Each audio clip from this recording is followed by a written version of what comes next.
and welcome. You're watching Primetime on Bloomberg Quint. My name is Ayush Alamadi. Let's have a look at today's headlines. A McDonald's franchisee retailer, Lifestyle India, and a Honda car dealer amongst those who have received anti-profiteering notices for allegedly not sharing benefits of lower GST tax rates with consumers. Core sector growth hits a 13-month high of 6.8% in November. Rise in cement and steel output drives growth higher. December auto sales data shows two-wheeler companies, Eicher and TVS, had a great month, but M&M and Maruti didn't. The country's largest public sector lender, State Bank of India, cuts its base lending rate by 30 basis points. And Indian markets start 2018 on a weak note. The Sensex sheds over 200 points, while the Nifty ends below 10,500. Anti-government protests sweep Iran, prompting a government crackdown on social media apps like Instagram and Telegram. Pakistan is a liar, is deceitful, and gives safe haven to terrorists, says US President Donald Trump in a tweet on the first day of the new year. Now let's start with our top story. A McDonald's franchisee retailer, Lifestyle India, and a Honda car dealer amongst the first 5 entities in India to receive a GST anti-profiteering notices. Consumers have accused them of not passing on the benefits of lower GST rates. Nikunjori has more on what happens next. In case of Hardcastle Restaurants Private Limited, the company that operates McDonald's outlets in South and West India, complaints have been received that the GST rate reduction that came into effect from November 16 was actually not passed on to consumers, and there were 2 complaints received wherein individuals have said that the price of cafe latte was unchanged even when the GST on restaurants as a whole was cut from 18% to 5%. In case of Lifestyle International Private Limited, a complaint was received alleging that the company has not passed on the reduction in a GST rate of a specific makeup product on which GST rate was lowered from 28% to 18%.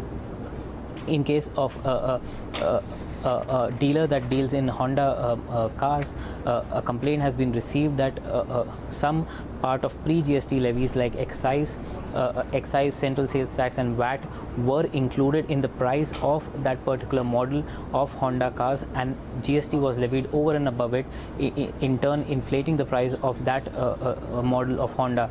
In case of a dealer that deals in products of Hindustan Unilever, a complaint was received that the price of a Vaseline body lotion was not lowered even after the GST rate was lowered from 28% to 18%, and that rate reduction came into effect from November 15.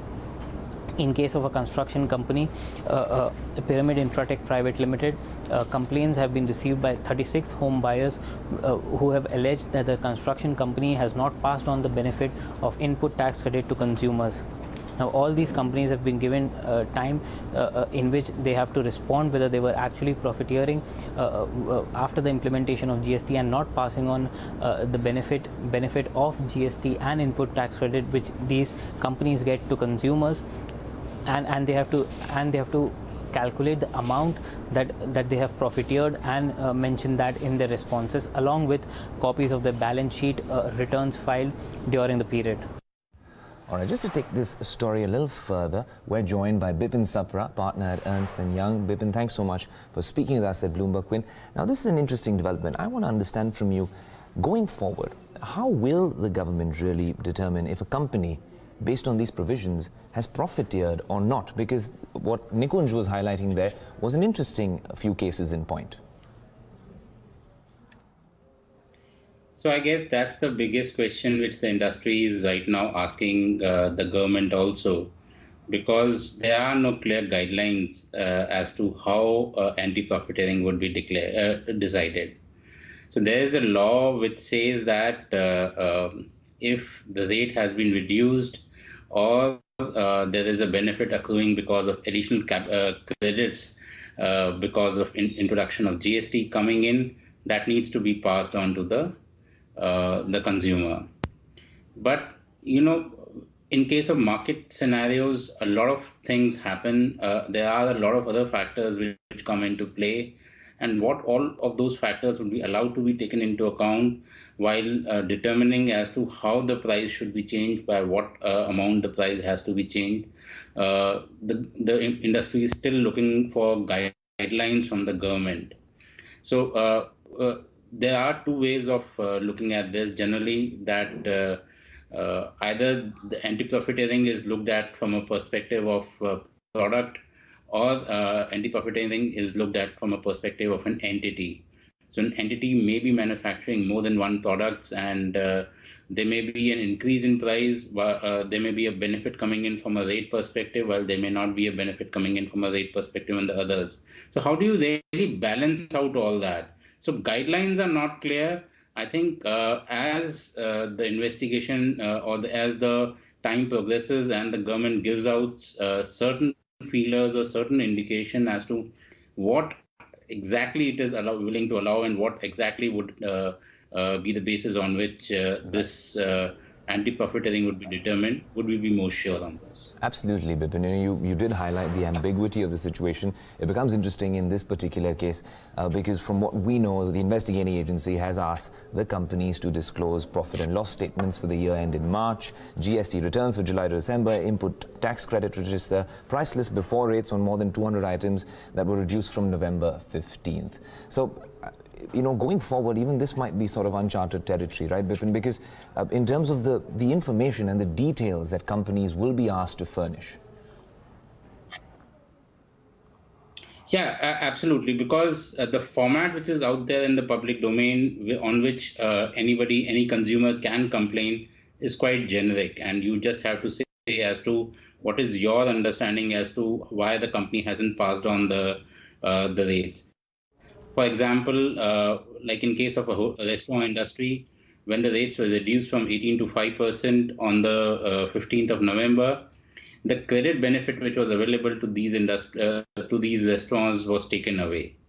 Now, the restaurant would incur a cost because of that, an input cost because of that. Things like whenever there's a rental out there, the big piece is the rental. There would be a GST on that, and numerous other input costs on where there are GST elements. Now, they no longer can be passed on to the final consumer. So they would definitely get added to the price, and the government will have to allow that much of a price increase if that has happened. So those factors would need to be considered, and depending on what seems legitimate to the government, they would either come out with clear set of guidelines, or maybe when these cases become available in the public domain, would there be a clarity as to what stand the government is really going to take on this. So yeah, going forward, that would generally be the case. Absolutely, Bipin. As the last question to you, it's interesting in terms of the lessons that can be learned from other jurisdictions. We know well in Australia, the 17-year-old GST did have an anti-profiteering provision as well. Even for a shorter period in Malaysia, they also had an anti-profiteering provision. It's now been restricted to F&B items and more consumer-centric items. But in terms of lessons to be learned, it's interesting because, Bipin, this seems like, originally if we looked at what this whole problem is, there could be several, like you mentioned, complex supply chain issues as well when it comes to these businesses, the ones that we've highlighted as well, in terms of how they're dealing with their base rate and how they're actually not passing on perhaps those benefits to consumers. But in terms of lessons to be learned, would you say that this is perhaps a positive step, perhaps empowering more consumers? Because that seems to be, the highlight of what worked in those jurisdictions. I would want to agree with you. See, the anti-profiteering world over, wherever it has been used, especially Australia and Malaysia, has more been a deterrent form of a clause where the effort has been that an investigation on 4, 5, 10, 20, and I think in Malaysia there were around 200 odd companies who were investigated upon.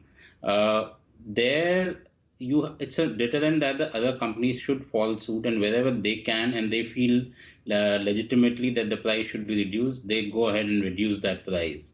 So that's one big lesson out there, that really it's not something which empowering customer is one thing, but from an industry perspective, the more the people complain, the more investigations happen. It's a what do you say, a balancing situation which the government will have to look, and really who to investigate. A franchisee needs to be investigated, or the brand owner needs to be investigated, or a retail person needs to be investigated. All of these are factors which really need to be looked at. And can the government really come out with a set of guidelines which the people can themselves follow and really make themselves compliant and be ready if, in case there is any investigation or any information which the government is asking from them. So those are the takeaways, I think, from those jurisdictions which had clear set of guidelines. Both of these jurisdictions had very clear set of guidelines which the government had come up with. Absolutely, Bipin. Really appreciate you joining us on Bloomberg Quint. Fascinating insights. And it seems there'll be more conversations, obviously, as we get more developments from the Anti-Profiteering Authority. Thanks so much for speaking with us. Now, the Modi government has set itself an ambitious target of building 1 crore rural houses in 3 years. Under the Pradhan Mantri Awas Yojana, the plan is to complete 51 lakh over the next 4 months. Purva Chitnis travelled to a village in Maharashtra to report on the implementation of this scheme.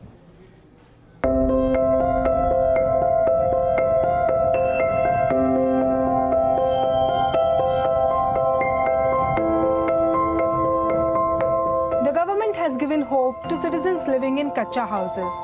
All such citizens have been assured a concrete house under the Pradhan Mantri Awas Yojana Gramin. The centre has an ambitious target of building 51 lakh houses by March next year. So we decided to take a trip to one such village in Maharashtra to find out if the houses are even near completion. The Borgaon village in Khalapur has 103 of the 576 households in the district that are part of the Pradhan Mantri Awas Yojana. But only 30 beneficiaries have received installments for building their homes. Of these, just half have been completed.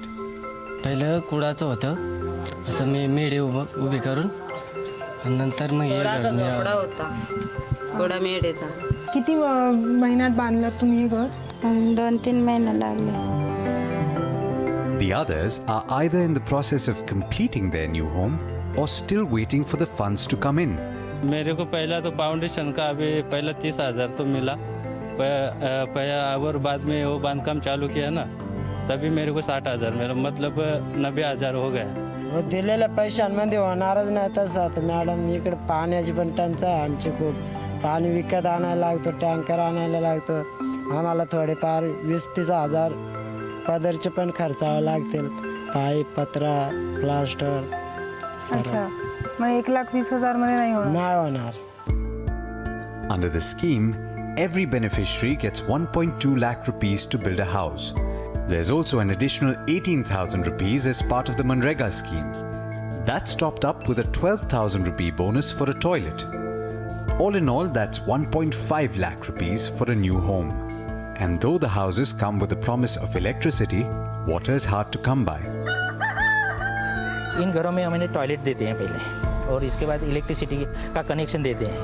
वो minimum connection रहता है, उसका charge भी minimum रहता है. वो minimum connection देके हम उसको इलेक्ट्रिसिटी प्रोवाइड करते हैं. उसके इलेक्ट्रिसिटी का कनेक्शन प्रोवाइड करते हैं. उसके बाद जो बिल आएगा वो बेनिफिशियरी ने खुद भरना पड़ता है. पिण्याच्या पाण्याचं बावडीतून आणतो इकडे खाली. अच्छा, असं काही नळ वगैरे असं दिलं नाहीये? नाही दिलं.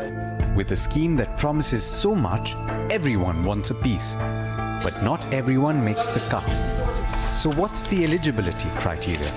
2010-11 में जो सर्वेक्षण हुआ था गवर्नमेंट का दारिद्र्य रेखा का सर्वे है, उसमें से जो इनका जो मकान कच्चा हुआ है उनकी जो लिस्ट आती है गवर्नमेंट की तरफ से, वो लिस्ट में से हमको उसको प्रायोरिटी दे के उनका क्रम लगाते रहे. वो ग्राम सभा लेके उनमें उनका निवड किया जाता है। ग्राम सभा सिलेक्ट करने के बाद हमारा जो ग्राम से सिलेक्ट यादी हमारे पास आती है, हमारे जो सुपरवाइजर हैं वो गाँव में जाते हैं और वही लाभार्थी हैं क्या उसका हम फ़ोटो लेते हैं। जो जिस जगह पे रहते हैं उसका कच्चा घर है या बेघर है उसको, और जिस जगह पे वो घरकुल बांध रहे हैं उसका जगह को हम फ़ोटो लेते हैं और उसके बाद प्रोसेस करते हैं सब कुछ। उसका पहले रजिस्ट्रेशन करते हैं, उसका अकाउंट खोलते हैं और खोलने के बाद उसको हम सैंक्शन दे देते हैं। But the villagers are not impressed. They feel let down. हे घराचं काय तुम्हाला काय सांगितलंय, कधीपर्यंत नाव आहे यादीत, कसं आहे? नाही नाव, मुलांचं 2 मुलं आहेत, नाही नाव.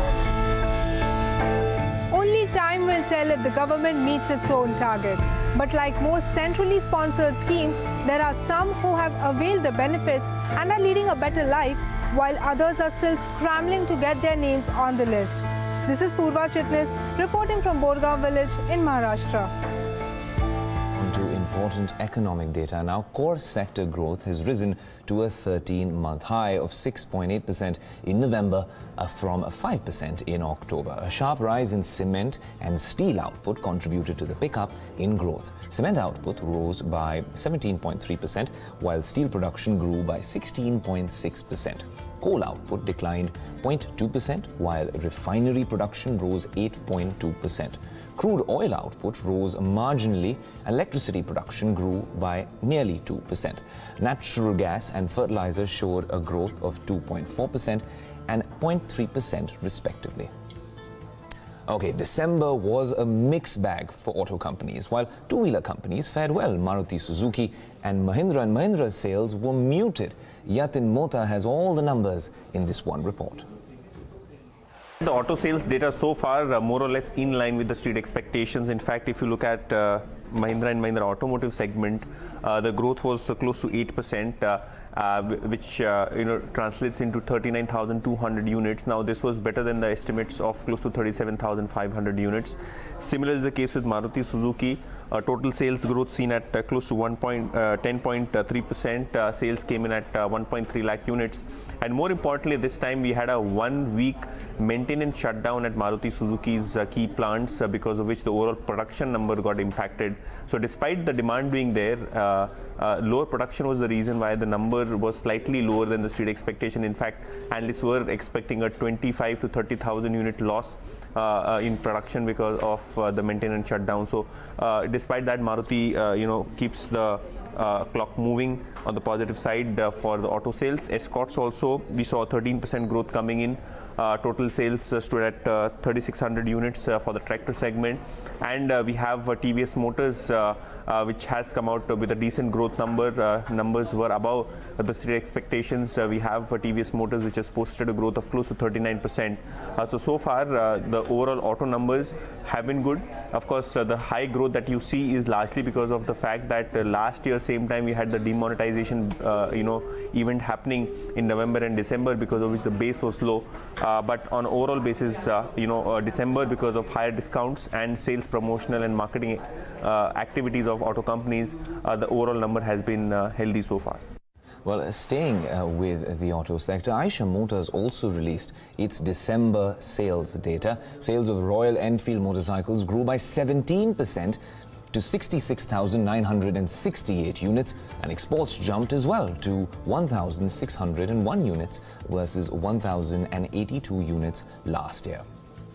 But tough news for aviation companies. Indian Oil Corporation today hiked aviation turbine fuel prices for a 6th consecutive month. ATF prices now stand at a 3-year high. Somit Sarkar reports on the impact that this move has on aviation companies. Jet fuel will now cost the airline companies anything close to 59,329 rupees per kiloliter in the month of January. Now this price is an average of prices in 4 cities, that is Delhi, Kolkata, Chennai and Mumbai. Now the prices have been hiked for the 6th consecutive month considering the month of January, and in the month of January the prices have increased by just 0.6%. Although the prices have been hiked for the 6th consecutive month and the prices are at its 3-year high, but the quantity quantum of hike is very low when compared to the previous hikes in the last 6 months. Now, in the last 6 months, the prices were hiked in the range of 2 to 6%. So this price hike of just 0.6% is very less when compared to the price hikes that have been done earlier. Though this price hike is very less, but it will have an impact on the profitability of the airline companies to some extent, as fuel cost eats up nearly 1/3 of their revenues. For Indigo, in the last 5 quarters, fuel cost was around 30 to 37% of the total revenue. For Jet Airways and SpiceJet, it was in the range of 22 to 29%, while for SpiceJet it was in the range of 26 to 34%. Now, for the exact impact of the hike in fuel cost, we'll have to see how the prices remain in the next 2 months, that is February and March, and then we'll have a clear picture of how the prices will impact the airline companies in the fourth quarter of financial year 2018. Well, the country's largest public sector lender, State Bank of India, has cut its base lending rate by 30 basis points, but left MCLR unchanged. Shraddha Babla details the current interest rates available for borrowers. SBI has cut its base rate by about 30 basis points to 8.65% effective today. The bank, however, hasn't changed the marginal cost of funds based lending rate, that is MCLR, which would have brought down the cost for all its borrowers. The 1-year MCLR remains unchanged at 7.95%. Remember, banks review MCLR on a monthly basis, while the base rate revision happens once in a quarter. Last, SBI had cut its base rate by 5 basis points in September, and they had cut the 1-year MCLR by a similar quantum of 5 basis points back in November. So now with this base rate reduction, the interest rate differential between the base rate and the MCLR will come down from 100 basis points earlier to 70 basis points now. The bank has brought down the base rate instead of shifting the base rate linked loan customers to a MCLR linked loan, so that it can continue to earn a yield benefit on the base rate linked loans. That's what the analyst said. The management, of course, attributed the base rate reduction to the wider gap between MCLR and base rate, and also to ensure the reduction in the policy rates in the recent past. The bank also extended its ongoing waiver on home loan processing fees till the end of March for new home loan customers and other customers which are looking to switch their existing loans to SBI. Now, about 25% of SBI's loan book is linked to the base rate, so analysts do expect a marginal hit to the net interest margins of the bank. Most of our customers on the corporate side, they have already moved to MCLR, but there are a few of our customers, particularly on the, I think, the home loans and some of the auto loans, who continue to be on the base rate. So this move will benefit all of them. I think in terms of numbers, it's quite a large number. I think about 80 lakh customers. It may not be very large in terms of amount, but they will be benefited by this move. So basically what has been happening is that I think these policy rates that have been going down, and we have been saying that, the immediate impact of it does get translated in terms of MCLR, so all the new customers immediately get the benefit of it. The existing base rate mechanism, the transmission happens with a bit of lag actually. So that is what is getting transmitted to the base rate linked customers right now. Well, in other news, Bandhan Bank is headed to the bourses. The Kolkata headquartered full-service lender filed its draft red herring prospectus for an IPO with market regulator SEBI today. The bank plans to sell just under 12 crore shares, most of which will be new equity. Current investors, IFC and IFCFIG, will sell some of their exiting stake in the bank. Now, a quick check on how Dalal Street fared today, the first day of 2018. Indian equity markets began this new year on a lackluster note. Both the benchmark indices saw a sharp fall in the last hour of trade. Neeraj Shah wraps up the day's trading action. Well, it was a terrible day indeed, more so because of the last 1 hour of trade. Okay, let me rephrase myself. It wasn't terrible. It was a 1% downtick that happened, but it was a standout move because it's the worst move in the last 25 years. It didn't impact the mid caps and the small caps as much though. Yes, they came off and the market breadth became adverse, but it still was in favor of the advances. However, Nifty Bank down about 1%, mid caps, small caps marginally in the green. Let's bring up the individual components. So the heavies corrected a bit. HDFC Bank down about 1%, 1.5%. You will see this was the pattern. Reliance down about 1%, 1.5% as well. TCS about a couple of percentage points. So no big sectoral downtick. but a clutch of heavies moving down. What was bucking the trend? I think India Bulls housing, and then Nifty Realty Index of course did well, but no index representation there. But India Bulls housing certainly doing well for itself, up about 1.5%. Non-index, I think the momentum continued for the Anil Dhirubhai Ambani Group stocks. So Reliance Naval about 32%, Reliance Power about 20% and a clutch of other Reliance names continued to do well. It was an interesting day for select power names. So I saw Reliance Power there. Look at Adani Power 2%, Tata Power about 3.5%. All of these, mind you, came off a little bit towards the close because of the pressure from the index, but still ending the day in the green. The news report in Business Standard about Citco clearing the land development in Navi Mumbai for a property, a large one at that, got Jayacorp, Skill Infra and Reliance Industrial Infra fairly excited as well in the session today. Good gains for both of these stocks at least. And speaking of land development, I think real estate by and large had a fabulous outing today as well. Marathon 15%, Phoenix Mills came off a little bit but was up about 5 or 6% at a point of time. Unitech was up, Suntech Realty was up, so a clutch of those names had a fabulous outing as well. Not too many losers but for Bombay Rayon, Fashion, and then a clutch of other names which came off a little bit, but nothing noticeable out there. The mid-cap end clearly belonged to the gainers. The large caps lost a lot of mojo towards the last 45 minutes of trade, but there is no telling whether this pressure will continue in tomorrow's session or not. Well, the Indian rupee rallied to a 5-month high today on the back of possible inflows into bonds. The rupee gained nearly 0.3% against the dollar today and ended at 63.68 against the greenback. Earlier today, the rupee edged up to 63.65 against the dollar. This is the highest value of the rupee against the US dollar since August 2017. Meanwhile, shares of Golden Tobacco ended 5% higher after a fresh takeover offer was made for the company. Bidders have offered to buy a 25% stake through an open offer. Bloomberg Quint's Agam Vakil tells us what's on the table for Golden Tobacco in this report.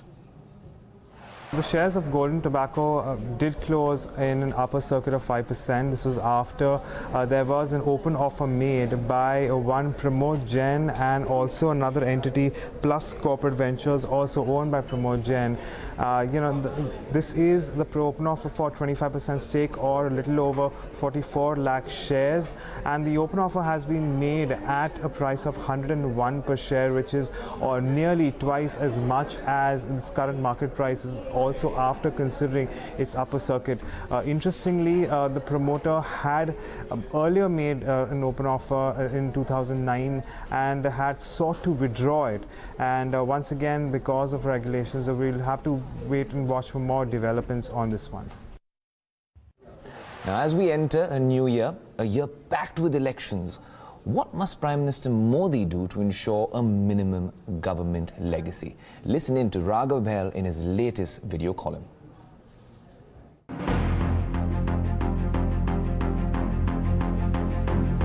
Back in the USSR, boy, you don't know how lucky you are.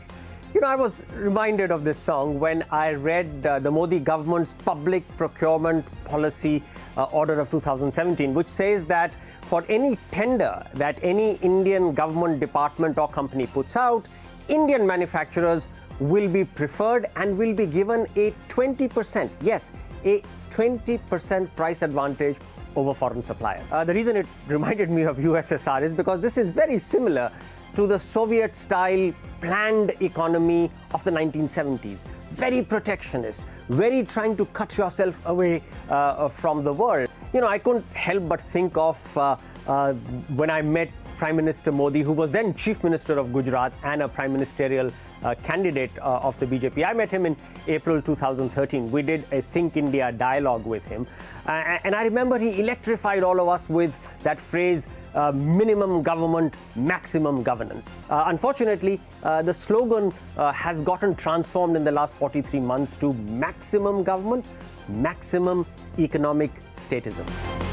So can the Prime Minister do something in 2018? Can he make a few New Year resolutions which can repair the kind of interventionist state-controlled economy that we have become in the last 43 months? Well, I think he can make 3 New Year resolutions. Number one, when it comes to the goods and services tax, GST. Now, let's not quarrel with words here. The GST is a fundamental reform. It's a massive reform.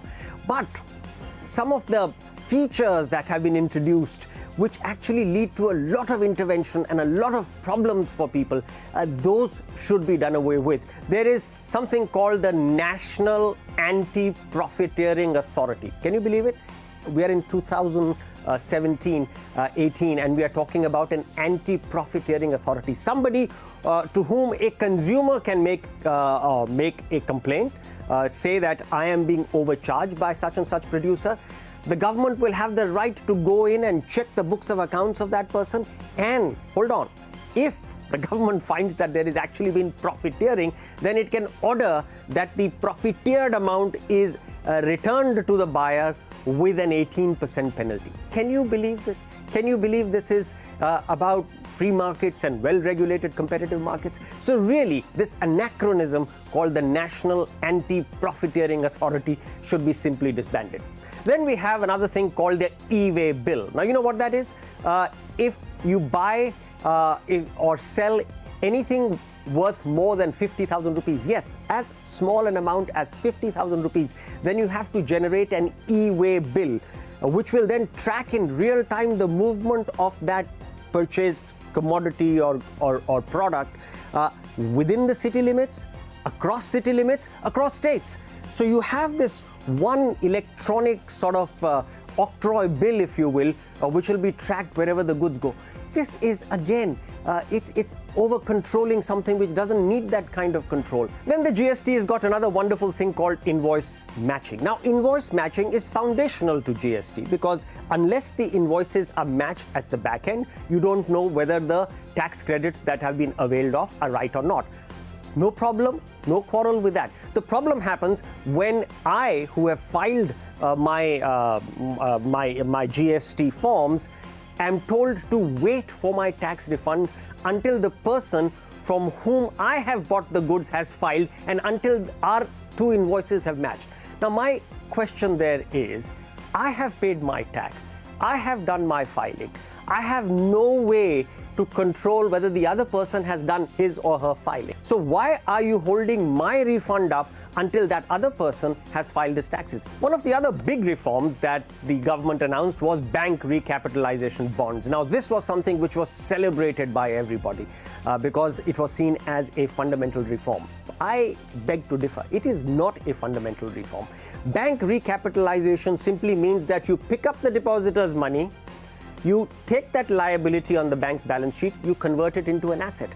So it's actually an accounting sleight of hand. It's not a fundamental reform. If the government is willing to commit, let's say, 1 lakh crores out of its kitty to bank recapitalization, then there are several modern equity models which can be deployed to do a genuine equity reconstruction of the balance sheets of banks. For instance, the government could have done a deep discount rights issue of the banks in which every shareholder could participate. The government could have used its 1,35,000 crore commitment to underwrite such a rights issue, and in fact, with the same amount of cash, would have doubled the equity infusion into banks' balance sheets. I think if the government was to step back from it and say we now have a new bank recapitalization scheme which uses modern equity dynamics, that would be a fundamental reform, and that would also ensure that the government steps back from being this old world interventionist statist government. And of course, I think if the government was to resolve to make sure that Aadhaar is used only for the purpose for which this wonderful, innovative scheme was created. It was created to ensure that beneficiaries of states' welfare programs have a unique identity. Today, Aadhaar is being used for almost everything. If you have to put your child in the nursery school, you need Aadhaar. Why? If you are an HIV patient, you have to register with the National AIDS Control Organization. You need Aadhaar. Why? Why is the state trying to track what I do, where I spend, where I send my child to school, what is my health problem? This is intrusion on an astronomical scale into the private lives of individuals.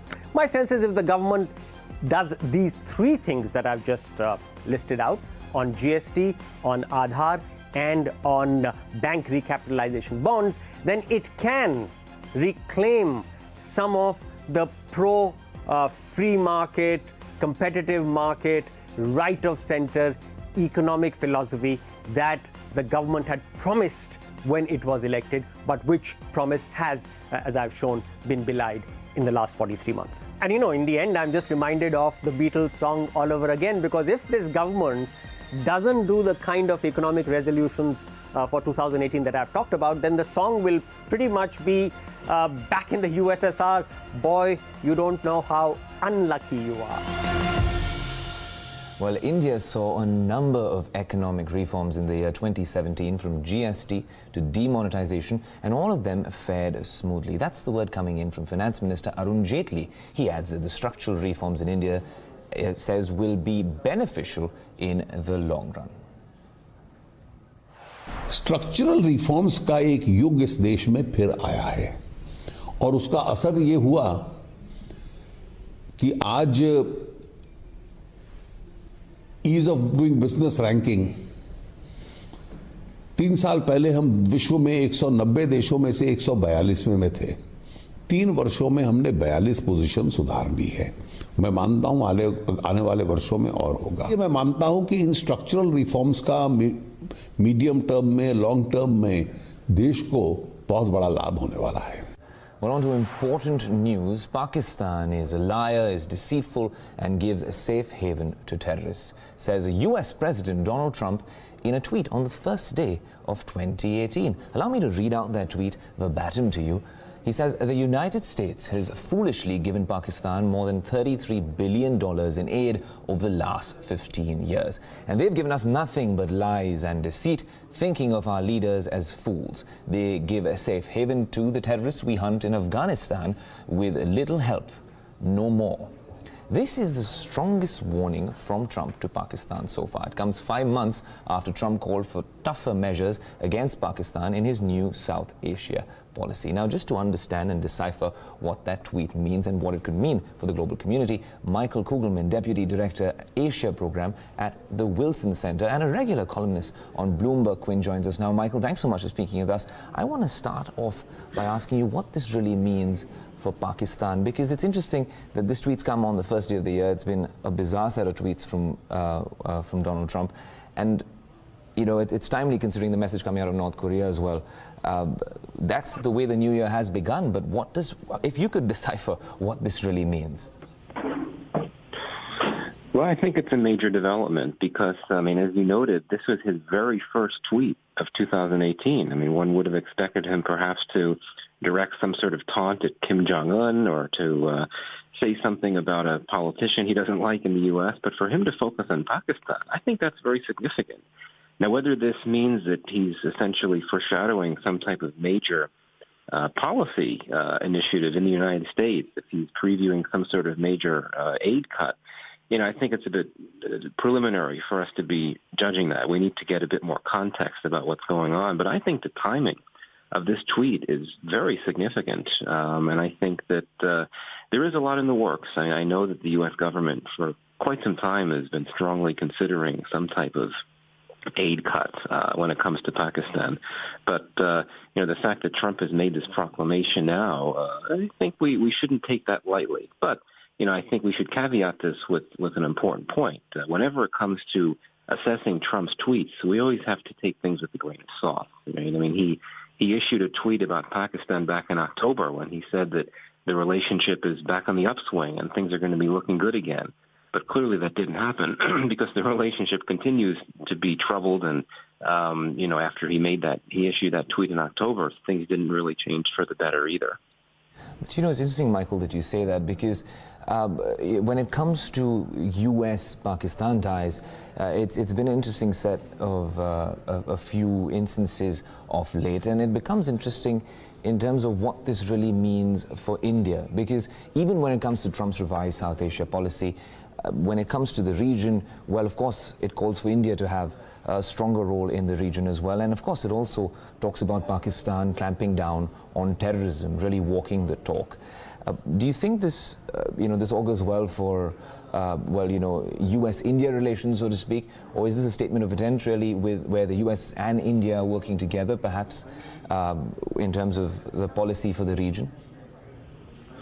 Well, absolutely. I think that any type of harder line from the U.S. when it comes to Pakistan is a net benefit for India, just because I know that in New Delhi there's long been concern that the United States continues to want some type of workable relationship with the Pakistani military, which has links to terrorists that threaten both Indians and Americans. So, you know, again, I don't want to get into this too much because we still need to know a bit more context as to why the tweet was issued and what exactly he was referring to. And I think that, you know, at the end of the day, an important point here is that despite, you know, more tough rhetoric from Trump in this tweet about Pakistan, and despite the assumption that the U.S. is going to take a harder line on Pakistan, which would be a good thing for India, I think that there are certain factors that could constrain the United States. I mean, there are costs, there are risks for the United States if it were to implement harsher policies. I mean, the Pakistanis could retaliate in ways that threaten U.S. interests. I think the major concern of policymakers in Washington is that Pakistan could well suspend or close down the supply routes in Pakistan that are used by NATO forces to go into Afghanistan. That would be a pretty significant thing for the United States. And I'm not going to say that that alone would constrain the U.S. from taking harsher measures, but it still is, I think, a factor that could constrain U.S. actions and policies at the end of the day. Right, Michael, you know, when we're talking about this particular tweet and obviously the timing of it, it becomes interesting because Donald Trump seems to tweet a lot. But, you know, tweeting is one thing, and obviously actual articulation of policy is another. I want to, you know, obviously you said we shouldn't be speculating on it, but how confident are you that he'd perhaps follow up on this with some sort of policy? Because the line is sort of blurring between what he tweets out and, of course, what actually happens on the ground in terms of policy.